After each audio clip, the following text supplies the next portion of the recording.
Olá, queridos, paz e graça, pastor Daniel falando com vocês.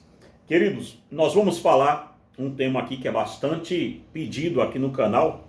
Já me pediram algumas vezes para falar sobre isso, nós vamos tentar falar hoje. O anticristo será mesmo um homossexual ou não? Para a gente contextualizar, essa ideia vem não de todos, mas de grande parte da doutrina dispensacionalista. Por causa de um texto de Daniel, nós temos essa ideia implantada dentro da própria escatologia dispensacionalista, que um dia eu já fui desse meio, assim, não acreditando nisso, mas já fui dispensacionalista, mas sei que a maioria deles acreditam assim, não são todos, alguns não acreditam nessa ideia. Mas, falando sobre isso, nós vamos citar aqui nossa posição dentro do escopo amilenista, como nós vemos isso. Esse livro aqui, tá dando para pegar aí, não tá, Débora? É quem a gente vai se basear. Israel, o anticristo, a restauração de Israel e o terceiro templo. Se haverá um terceiro templo ou não, tal, se Israel ainda é o relógio escatológico de Deus e assim por diante. Mas hoje eu vou tratar da pessoa do anticristo aqui, se essa profecia de Daniel, Daniel capítulo 11, 37, tem a ver com esse negócio mesmo aí do anticristo ser ou não um homossexual. Nem sei se a palavra pode se dizer, eu acho que é isso, homossexual mesmo, né? Inventam tanto nome para as coisas, mas eu acho que ainda é esse aqui.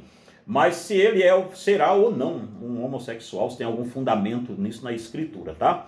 E já dizendo a você, se quiser adquirir esse livrinho aqui, esse livrinho foi eu que escrevi, tá? Vai estar aí na descrição do vídeo como você pode adquirir este livro aqui, que é muito legal.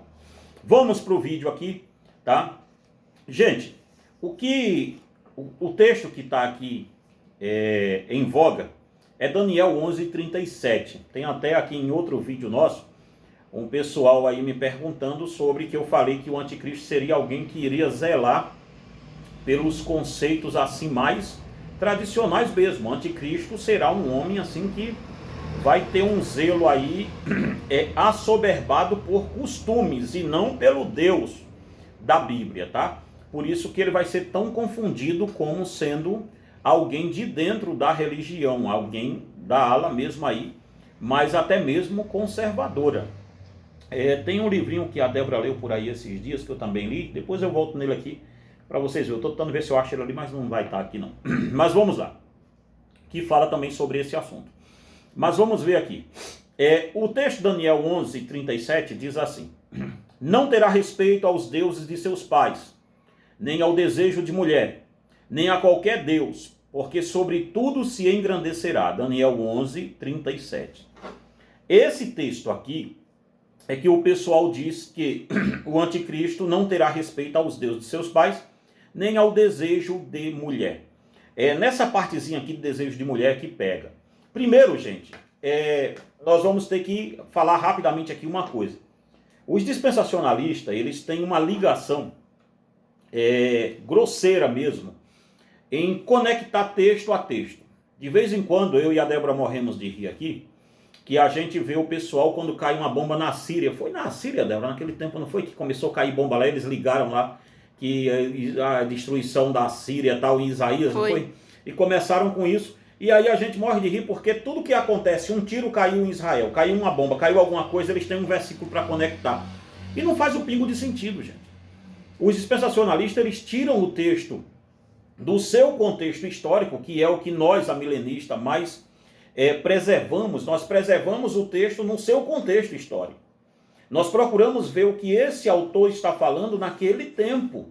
E sim, se o texto é aplicável, a nós trazemos ele para cá num termo profético. Os escritores do Novo Testamento faziam a mesma coisa. Eles pegavam o conceito e traziam para o Novo Testamento, como nós vamos ver aqui. Veja bem uma coisa.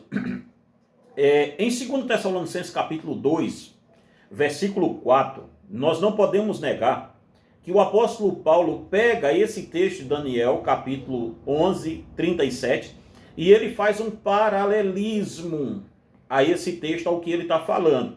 Veja bem, Paulo diz assim, falando sobre o anticristo, o homem do pecado: o qual se opõe e se levanta contra tudo o que se chama Deus ou é objeto de culto, a ponto de assentar-se no santuário de Deus, ostentando-se como se fosse o próprio Deus.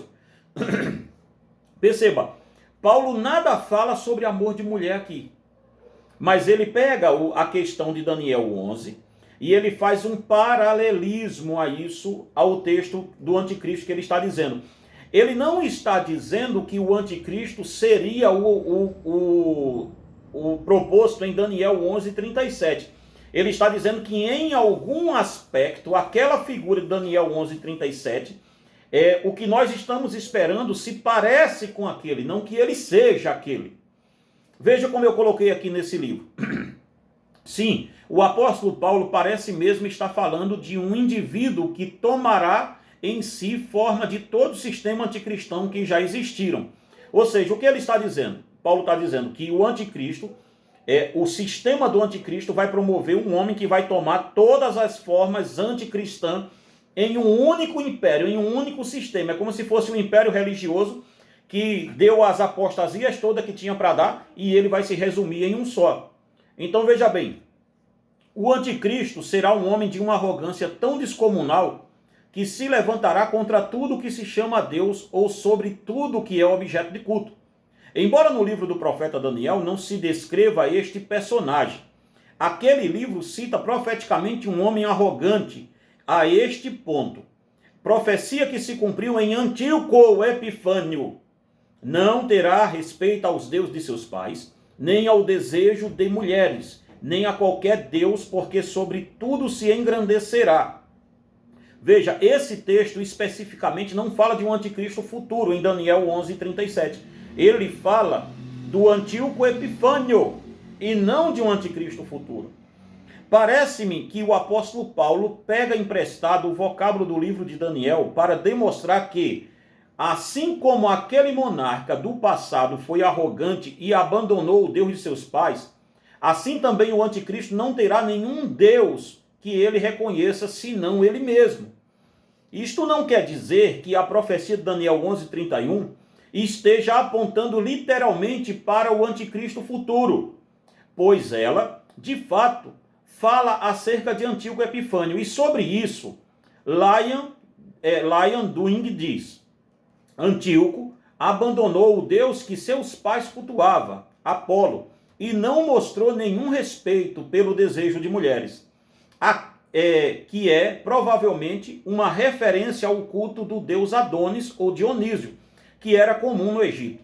Ele podia assim ter dado as costas às deidades tradicionais dos reis do norte e o rei do sul, em favor do culto a Zeus, um deus que remetia à força militar. Eu tirei esse pedacinho aqui do estudo expositivo em Daniel, da editora Cultura Cristã. Em Daniel, podemos encontrar um monarca que foi um protótipo de anticristo. Embora os textos ali apresentados em nenhum momento nos aponte para alguém futuro. Mas o apóstolo Paulo pega um aferidor e nos mostra como o anticristo será ímpio. Primeira coisa, irmão, nem mesmo o Antíoco Epifânio era homossexual, tá? Quando eu disse que ele não terá respeito aos deuses do seu pai e não demonstrará amor pelas mulheres, está se dizendo pelo menos aqui, como o Daniel, o Lion Doing diz, Antíoco abandonou os deuses de seus pais que cultuava Apolo e não mostrou nenhum respeito pelo desejo de mulher, que é provavelmente uma referência ao culto ao deus Adonis ou Dionísio. Ou seja, o culto ao deus Adonis e o deus Dionísio era o culto que envolvia a sexualidade, tudo isso, tal, a orgia sexual, tudo. Está se dizendo no texto e na história que Antíoco Epifânio virou as costas para esse tipo de deuses que buscavam a sexualidade e foi buscar um deus de guerra militar, que era Zeus. Apenas isso. Não está se falando aqui que o anticristo será um homossexual. Não está se falando aqui que o próprio Antíoco Epifânio na profecia era um homossexual. E nada desse porte, tá? Então, o texto, dentro do seu contexto histórico, em Daniel 11:37, nada tem a ver com a questão do anticristo futuro, do que nós esperamos. E também Paulo pega emprestado a questão dele abandonar os deuses de seu pai, dando a entender que o anticristo será, sim, um cristão. Por isso que Paulo faz essa ênfase, que ele vai virar as costas para os deuses de seu pai e vai se chamar de Deus. Então, tudo que se remete aqui, gente, é não. O anticristo não será um homossexual, pelo menos baseado nos textos que vocês me mandaram aí, não. Mas eu quero que você pense em adquirir esse livro. Nós temos aí a proposta de enviar ele para todo o Brasil. Se você quiser, o número do telefone está aí embaixo, como você adquirir o Anticristo, a restauração de Israel e o terceiro templo de Daniel Nascimento, que sou eu. Tá? Então, se você quiser esse livro, adquire em nome de Jesus. Tem aqui ainda, não aperta ainda o botão, Débora, rapidinho. Nós falamos aqui nesse livro sobre alguns assuntos. Olha bem, o anticristo e sua identidade. Israel é mesmo o relógio de Deus, escatológico de Deus. O terceiro templo de Salomão será mesmo o quartel-general do anticristo? E quarto, a restauração de Israel acontecerá mesmo? E todo Israel será salvo? Olha só que coisa legal. Então adquire esse livro e nos ajude. O jeito de adquirir está aí embaixo. Que Deus em Cristo te abençoe e te guarde em nome de Jesus.